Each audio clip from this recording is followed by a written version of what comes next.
Okay, ang architectural interiors naman is kung paano natin dadamitan yung loob ng building. Okay? So, ano ba ang essence ng pag-aaral ng architectural interiors, okay, sa board exam? Number one, ano ba ang architectural interiors? Kasi maraming nalilito dyan eh. Pag sinabi nyo kasing architectural interiors, it talks about all the things inside the building na hindi gumagalaw or naka-fix. So, in short, ito yung mga tinatawag nating finishes. So ano ba yung mga finishes sa fixture? Isama nyo na rin.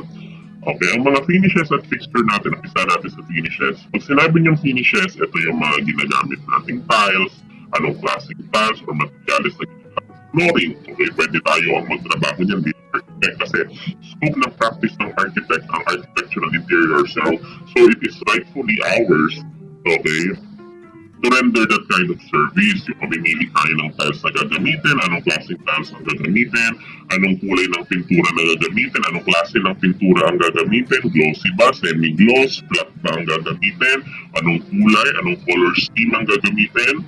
Okay, o aside from pintura, anong kulay ng kisame, anong gagamiting materials sa kisame, anong gagamiting materials sa tawag dito sa wall, di ba? Pintura lang ba yan? Magta-tiles ba tayo? Ano bang layout ng tiles? Anong klaseng tiles ang gagamitin? Tapos sa mga fixture naman, katulad ng lababo, ng mga water closet, okay, ng shower, anong mga klase ng water closet ang gagamitin natin? One piece ba? Or two piece ba? Anong klaseng water closet ang gagamitin natin? Yung malinis ba yung gilid? Yung nakatago yung trap? Or yung naka-expose yung trap? Okay? O, for example, sa shower, ano bang gagamitin natin? Naka-rain shower ba tayo? Naka-telephone shower ba tayo? Naka-standard jet shower head or shower head type ba tayo? O, pwede tayo ang mag-practice doon. Okay? Ang purpose din kasi ng pag-aaral ng architectural interiors, guys, sa board exam is for also you to identify and to delineate para malaman nyo kung hanggang saan lang din ang practice ng architects pagdating sa loob ng building. Kasi for all we know, meron tayong mga tinatawag na interior designers. And interior designers, guys, are considered professionals. Meron silang licensure exam, katulad din natin. Ang problema kasi sa ibang architects, okay, di ba? I'm sure you're all aware na pinapaglaban natin or ina-uphold natin ang RA 9266, okay, against malpractitioners. Isa sa mga kilala natin dyan is kung nagkakaroon daw ng agawan ng project between architects and engineers. Kasi yung mga engineers daw or civil engineers, sila rin daw yung gumagawa ng architectural design and pwede daw silang mag-practice ng architectural design.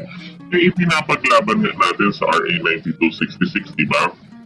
Na architecture is for architects and structural and civil works or civil design, okay, or structural design are for civil and structural engineers, okay? Ngayon, malakas ang loob natin kasi merong batas na pumoprotekta sa atin.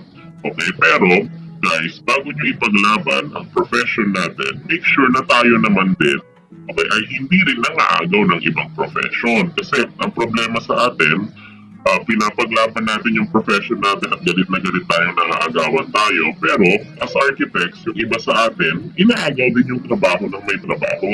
Yan din naman kasi ang nararamdaman ng ibang interior designers. Kasi ang mga interior designers, ano bang difference nila sa architectural interiors? Pag sinabi niyo architectural interiors, we are only limited with the stuff that is fixed sa loob ng building. Pero pag meron ng involved dyan na furnishing, okay, ano ba yung mga furnishing? Mga bagay na gumagalaw sa loob ng building, mga movable components ng isang space. Okay, katulad ng furniture, katulad ng mga textile, ano ba yung mga textile carpet, cortina, okay, mga decoration. Ang mga registered and licensed interior designers lang ang pwedeng mag-practice ng interior design. Okay? Pwede rin naman tayo pero we should not earn for a profit. Okay? Hindi dapat natin pinagkakakitaan yan or for personal use lang. Pero pag halimbawa, it is for profit and it is for tawag dito, large scale projects, okay? Hindi kayo pwedeng mag-commission or hindi kayo pwedeng mag-practice ng interior design. scope nila ang furnishings, they can also practice architectural interiors. Ibig sabihin, pwede rin mag-practice ng architectural interiors. Ang mga interior designers, pwede silang mamili ng mga finishes na gagamitin para sa isang project. Pwede rin silang mamili ng mga fixture na gagamitin sa isang project. Well, syempre, it is in coordination with the architect. Okay? Pero kung mapapansin nyo, hanggang doon lang ang scope ng interior designer sa loob. Kasi unlike tayo, pinapakialaman natin yung labas ng building. Okay?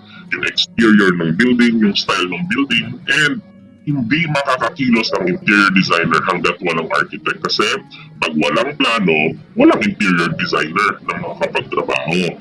Okay?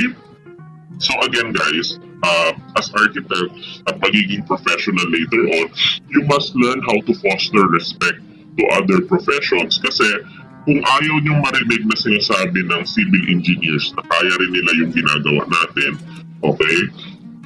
Huwag niyong sabihin yan sa mga interior designers kasi although kaya din natin yung ginagawa nila, it's a matter of respect to each and everyone. Professionals na kayo. Hindi pagalingan ang requirement or kailangan sa isang professional. It's respect. Kasi you're one step ahead of others. Kasi lisensyado kayo, may pinanghahawakan kang prestige and at the same time, may pinanghahawakan ka rin responsibility. Okay? And part of that responsibility is to respect other professionals. Ulitin ko ha, interior designers can practice architectural interiors. Tayo, pwede tayo mag-practice ng architectural interiors, pero hindi tayo pwedeng mag-practice ng interior design. Meron tayong kanya-kanyang scope. You must learn how to respect those. Okay? Tinatanong or lumalabas sa board exam itong architectural interiors. Not only for you to be familiar with the different components sa loob ng isang building, but also para ma-familiarize kayo kung ano ba yung difference ng profession ng mga interior designers sa ating mga architect. Actually, medyo mahirap ang pag-answer ng mga question ng architectural interiors kasi unlike sa space planning and site planning, the answer is almost or near exact. Especially pag nag-estimate ka. Eksakto yung sagot. For example, nag-estimate ka ng number ng plywood, nag-estimate ka ng dami ng CHP. May makukuha kang figure. So, hindi man umeksakto sa choices board exam yun, meron kang pagpipilian na mas malapit na sagot, okay? Or mas related na sagot.